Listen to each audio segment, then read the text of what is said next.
Ce soir, je veux partager avec vous un sujet très important. Qu'est-ce que la foi? J'ai cette définition pour vous. La foi, c'est forcer la volonté de Dieu en suivant les voies ou les chemins de Dieu. La foi, c'est forcer la volonté de Dieu en suivant le chemin de Dieu. La foi, c'est forcer la volonté de Dieu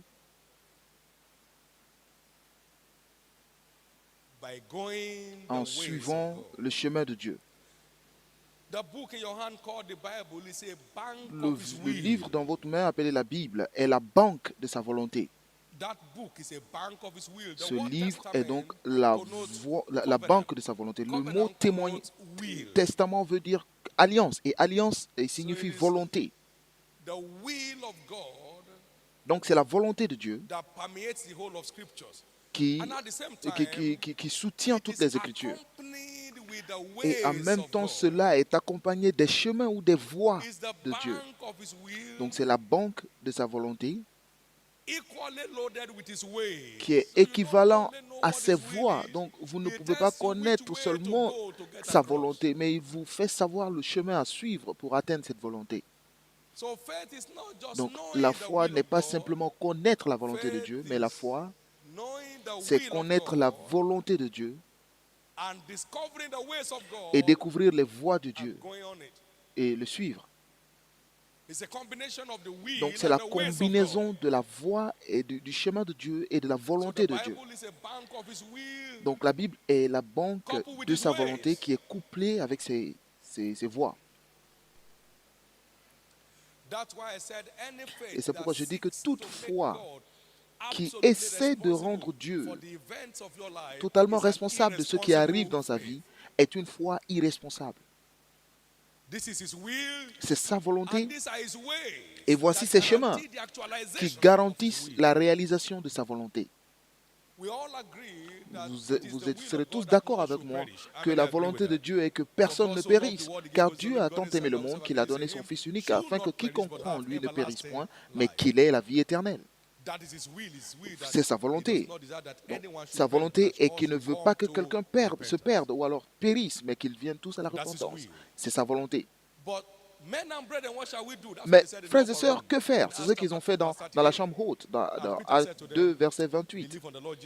Et Pierre leur a dit, croyez en l'Éternel, au Seigneur Jésus-Christ, et vous serez remplis du Saint-Esprit. Il dit, repentez-vous. Repentez-vous. Vous repentissez, vous croyez en Christ, et ensuite, vous êtes sauvés. Et 3000 personnes, lorsqu'ils ont connu la voie à suivre, la direction, ils étaient sauvés. Donc ce n'est pas simplement le fait de connaître sa volonté. Si vous ne connaissez pas sa direction, sa volonté ne s'accomplira jamais. Donc pour que toute volonté de Dieu, il y a une direction établie pour arriver à cette volonté. Par exemple, la Bible dit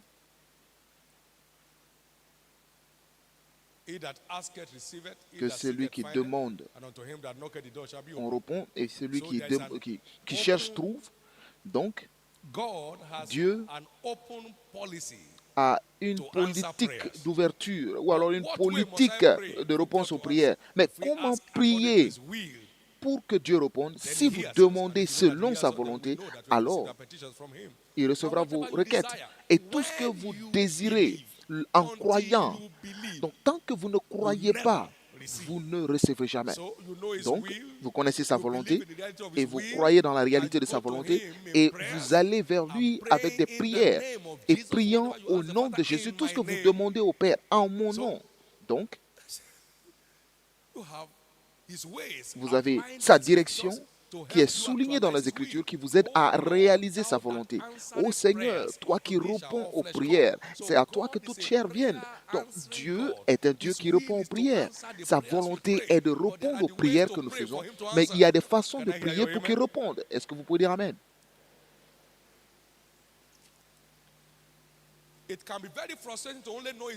On peut être très frustré de connaître sa volonté sans pour autant savoir sa direction. Parce que vous pouvez voir la nourriture et que vous avez faim, mais impossible de toucher cette nourriture. Donc, vous avez plus faim lorsque vous voyez la nourriture et une nourriture à laquelle vous ne pouvez pas accéder.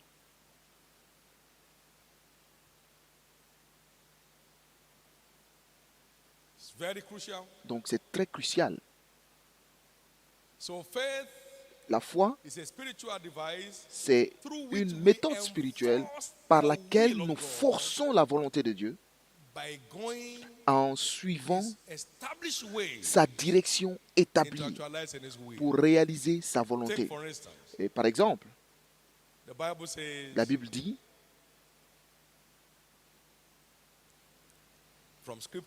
dans les Écritures,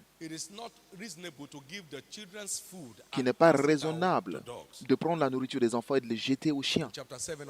Dans Marc 7, en parlant à la femme syrophénicienne.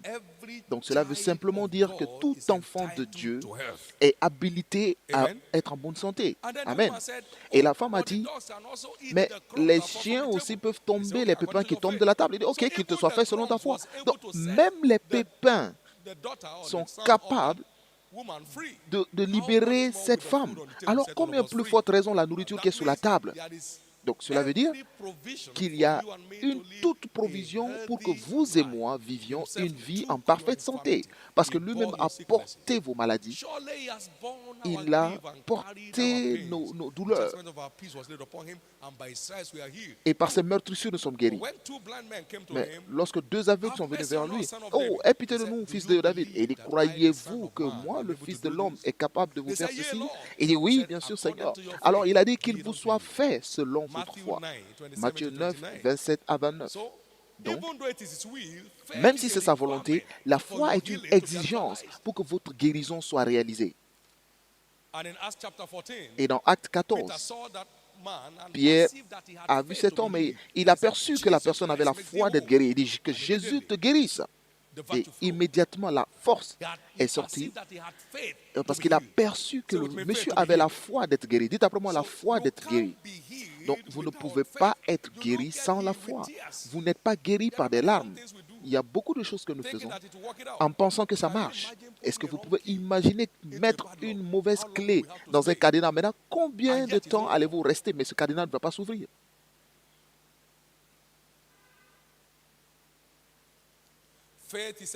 La foi, c'est forcer la volonté de Dieu en suivant la direction divine.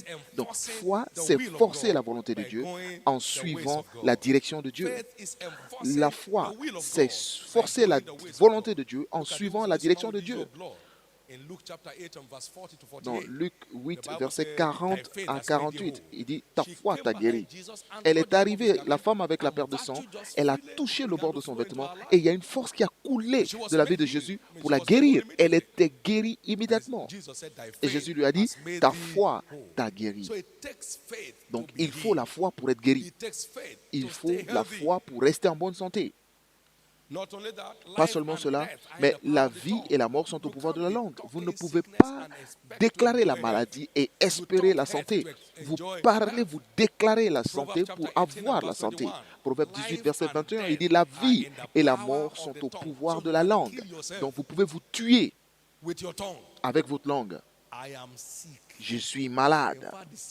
En fait, la maladie est tellement sévère que je sais que je peux mourir. La foi, c'est forcer la volonté de Dieu en suivant la direction de Dieu, en suivant la voie, la direction établie de Dieu, telle qu'énumérée dans les Écritures concernant toute volonté de Dieu vous concernant. Pensez à la volonté de Dieu pour la prospérité. Nous savons que la grâce de notre Seigneur Jésus, qui, même s'il était riche, pour nous est devenu pauvre, afin que nous, à travers sa pauvreté, nous soyons riches. Donc, Dieu a établi notre prospérité par la rédemption. Pas seulement cela, mais la parole de Dieu nous dit qu'il crie de joie à celui qui favorise le juste, que le Seigneur soit magnifié, car il prend plaisir dans le bien-être de son serviteur. Psaume 37, verset 27. Donc, Dieu est content lorsque vous et moi nous prospérons.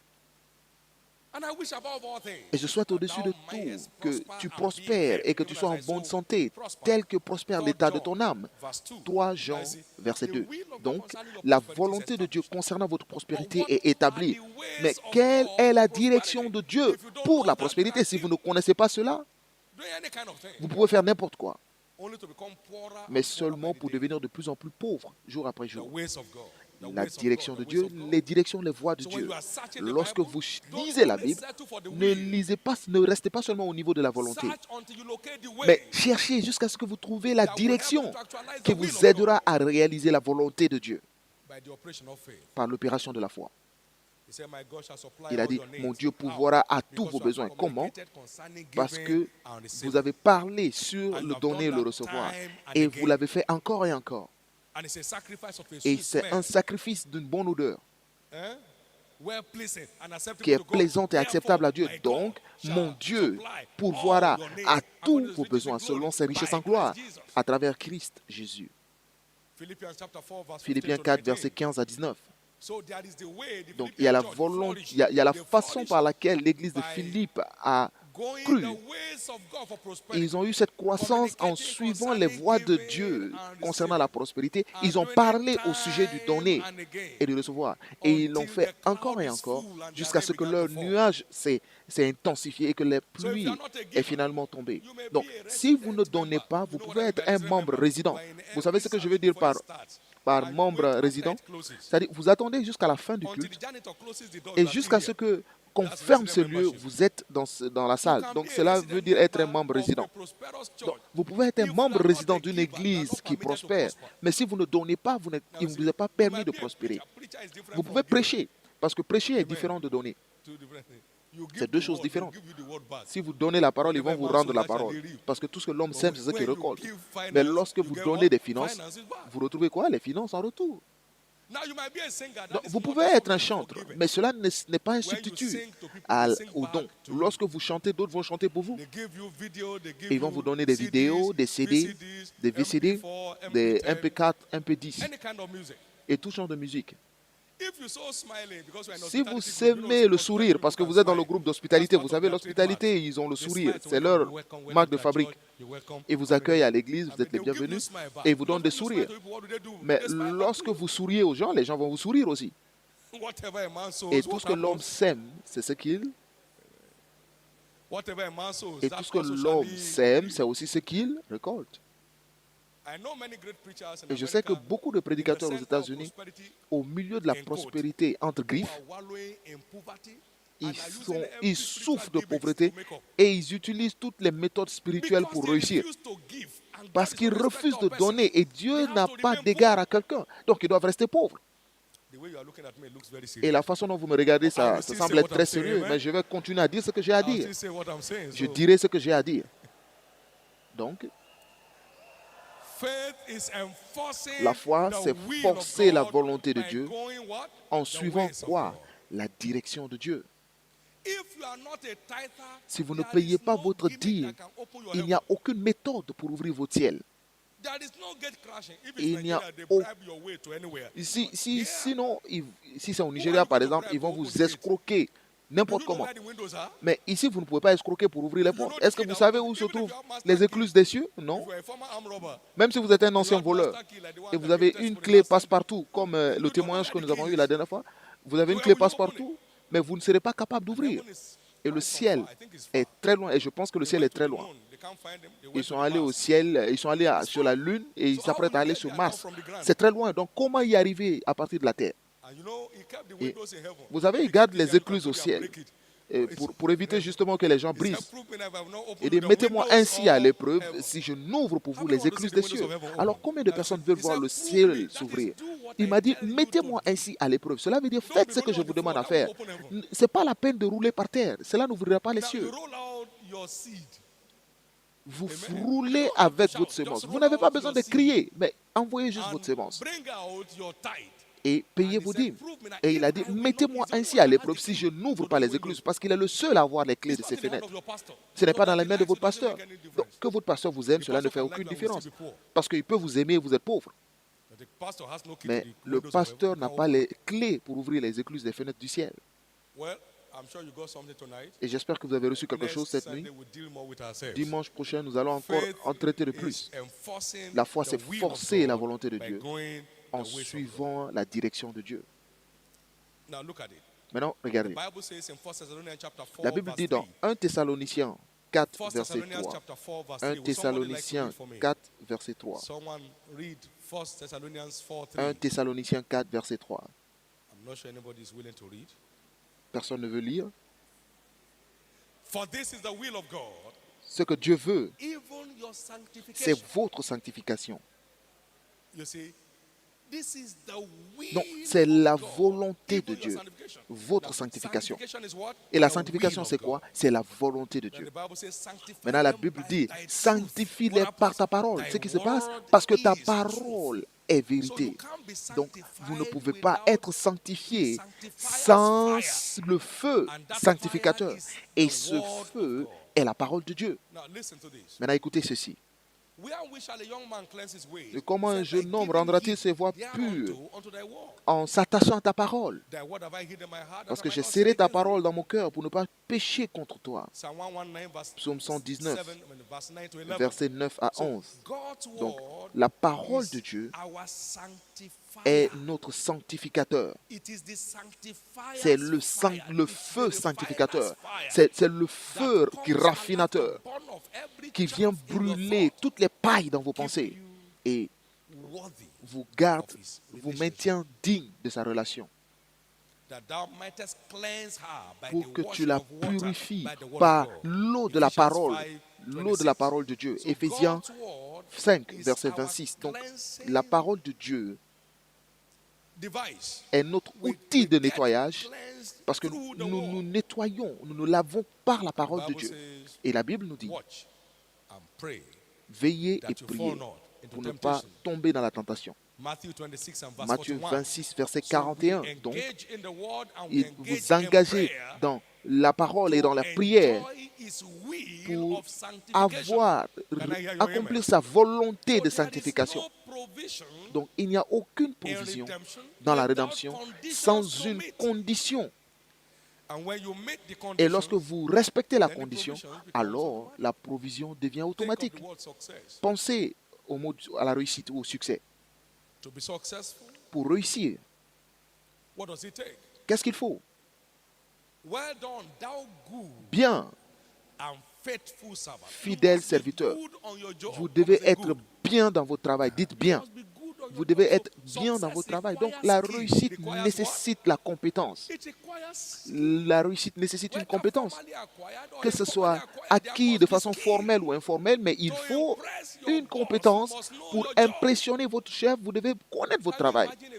Est-ce que vous pouvez imaginer un bon chauffeur qui salue 10 fois son patron ou la femme de son patron 20 fois et lorsqu'on l'appelle une fois, il répond 10 fois. Mais à chaque fois qu'il prend une voiture, il gâte la voiture, mais est-ce qu'il aura de la promotion dans ce travail? Mais personne n'a besoin de travailler, de saluer. Il salue tout le monde, bienvenue. Mais conduire, pourquoi vous l'avez embauché? Mais vous conduisez mieux que lui, celui qui vous conduit. Pardon, attends. Non, tourne pas à droite. Est-ce que vous allez garder cette personne?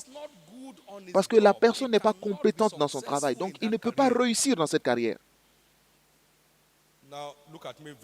Maintenant, regardez-moi très bien.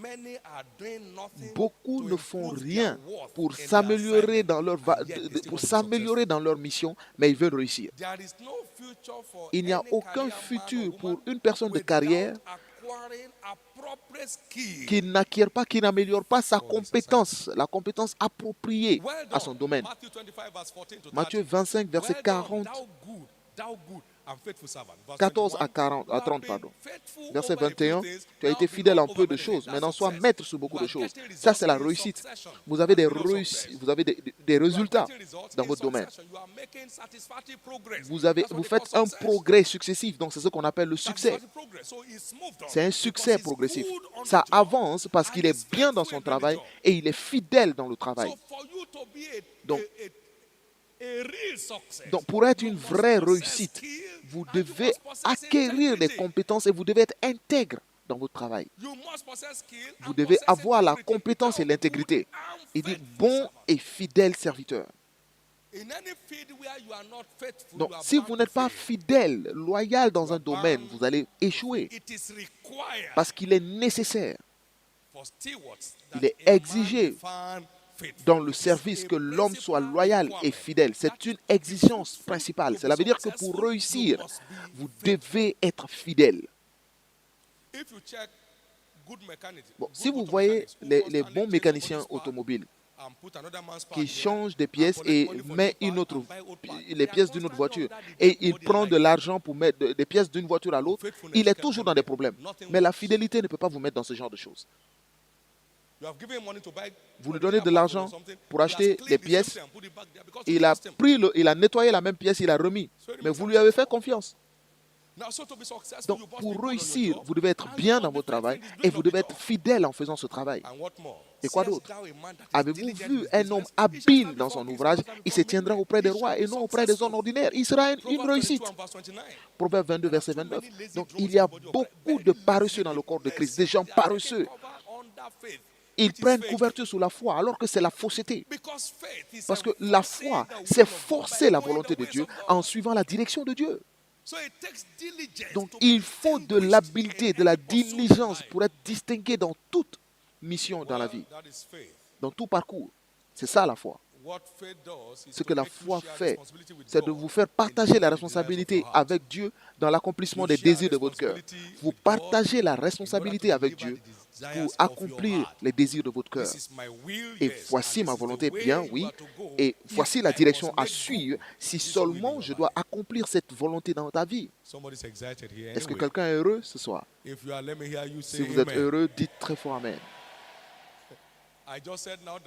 J'ai juste dit que la foi, c'est partager la responsabilité avec Dieu pour avoir le désir de votre cœur.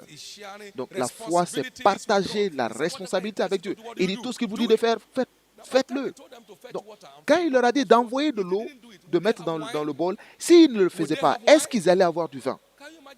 Vous pouvez imaginer, Jésus, nous avons du vin. Il dit, maintenant, prenez de l'eau. Il dit, non, nous avons du vin.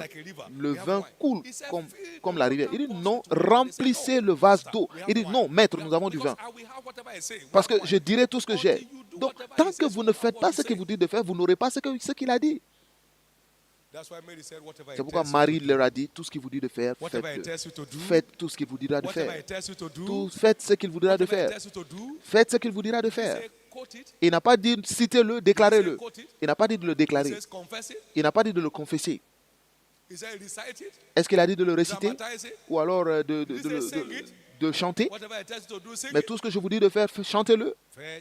Oh, remplissez le bol d'eau, remplissez le bol d'eau, et vous aurez du bon vin immédiatement. Il dit faites-le, ne le chantez pas. Ne le mettez pas dans la clé, mais faites-le. Tout ce que je vous dis de faire, faites-le. Et combien sont contents de la foi maintenant? Et c'est ce qui fait marcher la foi. Amen. Amen. Vous marchez dans le règne de sourire, de rire dans ce monde. Il n'y a rien que Dieu nous demande de faire sans qu'il y ait une valeur ajoutée dans notre vie. Et cette communion est faite aussi pour ajouter une valeur dans votre vie, ce qui augmente la force. Donc toute faiblesse dans votre vie sera avalée à cette table maintenant. Cela inclut aussi la santé. Donc toute forme de maladie qui tourmente votre corps, toute maladie mortelle qui ravage votre système, en prenant part à cette communion maintenant, je vois toutes ces choses avalées dans la victoire. La séropositivité est transformée à cette table. Le statut drépanocytaire est changé à ce moment. Les problèmes de foie, de rein, de cœur, de la tuberculose, tous les défis, tout ce qui représente un défi dans votre vie, en cette année de rire, cela est avalé par cette table de communion au nom de Jésus. Et cela garantit la longévité. L'une des valeurs ajoutées par le mystère de la communion, c'est la longévité. Comment je l'appelle? Comment je l'appelle? Donc tous qui sont préparés à la mort en ce culte ce soir, cela est erroné ou alors cela est annulé au nom de Jésus. Tout ce pourquoi Jésus est mort et que cela ne s'exprime pas encore dans votre vie, par la communion, je déclare que cela commence à s'exprimer plus fort que vous ne l'avez imaginé. Ainsi sera-t-il. Au nom précieux de Jésus.